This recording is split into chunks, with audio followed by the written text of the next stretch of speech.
Praise the Lord. விலையேற பெற்ற ஒரு பொருள் நமக்கு இருக்கும் என்று சொன்னால் அதை நாம் யாருக்கும் கொடுக்க மாட்டோம், பத்திரமாய் வைத்து பாதுகாப்போம். ஆனால் இங்கே பிதாவாகிய தேவன் தனக்கு இருந்த ஒரே சொத்தாகிய தன் சொந்த குமாரனை நம் எல்லாருக்காகவும், இந்த உலகத்திலே பிறந்த ஒவ்வொரு மனிதனுக்காகவும் சிலுவையிலே பலியாக ஒப்பு கொடுத்தார். அந்த நேரம் தான் அந்த பிதா அந்த இயேசுவை கைவிட்டார். கூப்பிட்ற, தேவனே என் தேவனே ஏன் என்னை கைவிட்டேன்னு சொல்கிறார்.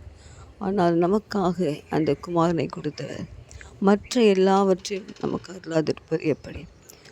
தன்னுடைய சொந்த குமாரனே கொடுத்துட்டாரு. இந்த உலகத்தின் ஆசீர்வாதங்கள், பரலோகத்தின் பொக்கிஷங்கள், அவைகள் எல்லாம் ஆண்டவர் கொடுக்க வல்லவர். நாம் இது இல்லையே அவைகள் இல்லை என்று கலங்காதபடிக்கு ஒரு வசனம், என் இயேசுவையே கொடுத்தவர் எனக்காக எல்லாவற்றையும் செய்வார்.